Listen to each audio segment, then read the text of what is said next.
Well, hello everybody. Okay, so I'm on my way home. It's early today. Isa has Taekwondo, so Jill had to get off work early to take him to Taekwondo. So I gave baby Ife a bath and washed her hair. She's so cute. There's an octopus in her little toy bag for the bathtub, and she'll throw her boats in there and her little frogs and her rubber duckies and her turtles and everything, but she won't touch that octopus. She leaves it in the little toy bag. But there's a station that I listen to driving back and forth from my apartment to Jill's, which is about a 25 or 30 minute drive, morning and evening. It's 107.3, I think. It's out of Connecticut, so the reception is not that good, but I love the music that they play. They just play a big variety of music from the 80s and 90s and 2000s, and not very much of this recent hip-hop. Once in a while they'll play The Weeknd, some of his songs, and some of the newer artists, but it's usually, you know, the artists that I spent my young adulthood listening to. And so they're always talking about the good old days, but I was thinking, were they really good old days? I mean, Jill turned 40 years old on Friday, and when I think about it, y'all, I am just shocked when I think about 40 years ago when she was born. Where did all of the time go? I just can't believe my baby girl is 40 years old. It's just shocking. But anyway, the DJs, they're always talking about the good old times, you know, playing music from the good old times. But I don't really think that they were good old times. If they were, I don't think that I realized it at the time, and I really didn't enjoy it. So if you're young and you're listening to this, I know that about 90% of my subscribers are female over 65, so I may not have too many young mothers out there watching me, but do just, you know, try to sit back and enjoy and spend as much time with your children as you can and enjoy them, because time really, really flies. And I guess I don't look at my young adulthood life as being good times, because I was married to an alcoholic, and oh Lordy, alcoholism sure brings some difficult, very difficult and trying times into your life. It's something I never want to ever live through again. I was married to John for 20 years, and you know, I know he loved me. There's no doubt in my mind how deeply and how much he loved me, but he just either could not or would not stop drinking. I think anybody can if they really work the AA program, and it's a struggle. It's a program that has to be, you have to give it your full dedication and your full time and attention, and he just was never willing to do that. So he did stay sober one time for about 6 months, and I remember that 6-month period just being like our honeymoon all over again. It was like we just fell in love all over again. And I don't know what precipitated him to take that first drink again, but he never was that dedicated to staying sober. But you know, we lived our lives on the phone, basically, because he would go to work in the morning and work until about 2 in the afternoon.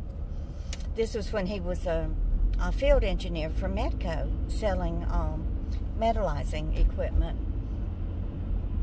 So it wasn't like he had to go into an office, you know, at 8 or 9 and stay until 5. So whenever he would finish with all of his sales calls, then he would go to the bar. There was an old bar there in Covington called 2J's, and not 2 letter J's, but Toujagues. It was French. So he would go to Two J's. I think they had beer for 75 cents a bottle, and he always drank Budweiser and smoked Winston's. So he would go there from 2 and stay until he got a nice buzz on him, and then he would come home and then drink another 6-pack or more of Budweiser until he passed out. Sometimes he would eat dinner, but very seldom. I would always cook dinner. I mean, I had to do everything. I had to, if I was, I didn't work a lot when we lived in Covington, but I did hold down a job for a couple of years.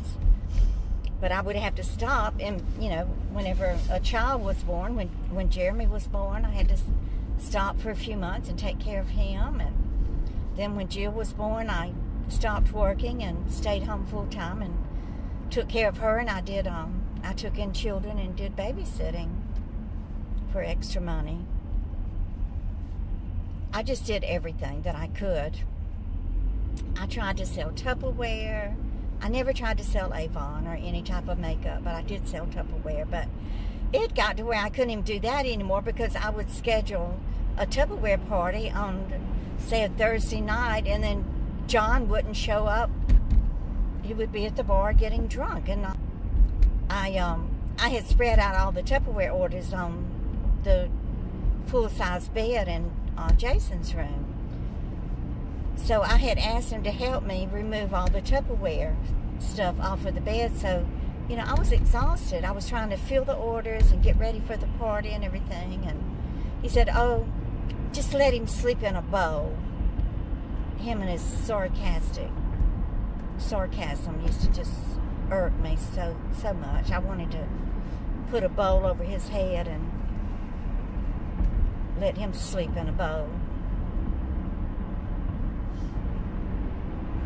Anyway, let's get back to, I was telling you, we lived our lives on the phone, because he would, like I said, come home drunk.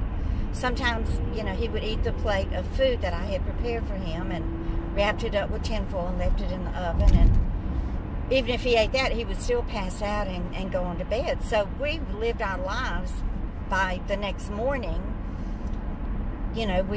After I would get the kids off to work, off on the bus to school, and before he would leave to go to work, then we would sit down and chit-chat about things that had happened before, or things that needed to be done with the house, or around the house, or with the yard, or that few minutes that we would spend together in the morning.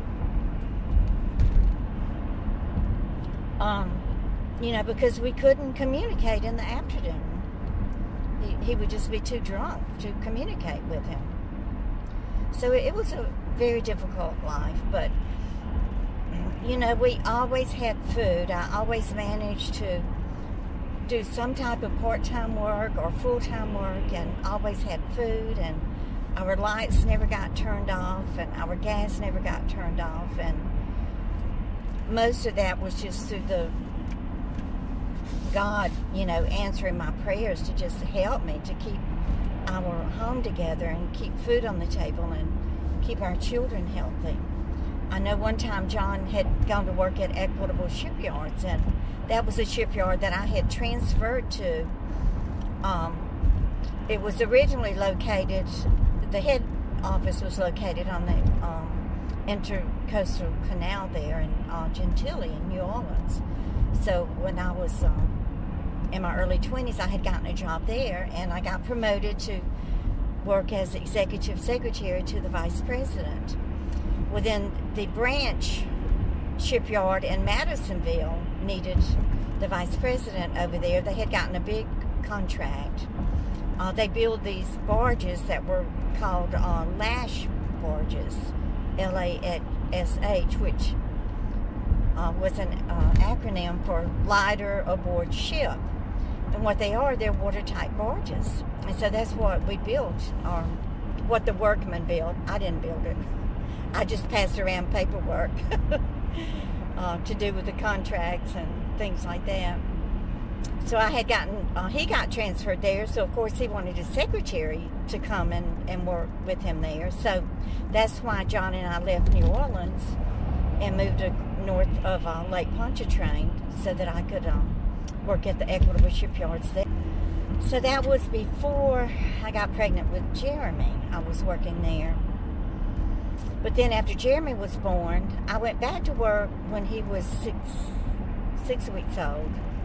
And one of the workers at the shipyard, his mom and dad had offered to babysit Jeremy, and they lived less than a mile from the shipyard. So I was breastfeeding Jeremy, so I would pump the milk from my breast every morning in the bathroom into a glass sterilized bottle, and then I would take that fresh breast milk to the babysitter at lunch. So that's what she would give Jeremy for his afternoon bottle. And then I would pump out more milk at night, and then I would take that bottle for his morning bottle. So here I am working and taking care of a new baby, and, you know, doing it all, handling it all. Doing all the grocery shopping, all the cooking, all the cleaning.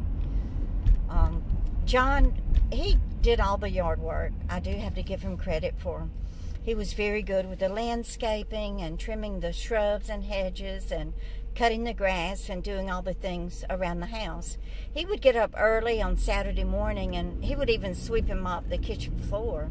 The kitchen was real big and had a big area to clean, and so by the time I got up on Saturday morning, the kitchen would be spick and span. Then he would go out into the yard and start doing the yard work, and we had a gas grill, so we would grill back there, and we did enjoy those years there in Covington. So it wasn't all bad. I can't say that I don't remember the good old times, because I do, and I just wanted to share some more stories with y'all. It's been a minute, y'all, since I told you any stories. So let's get back to doing that. It's fun, huh? So I hope everyone had a wonderful day. I hope that tomorrow will be a good day for you. I love you all so much.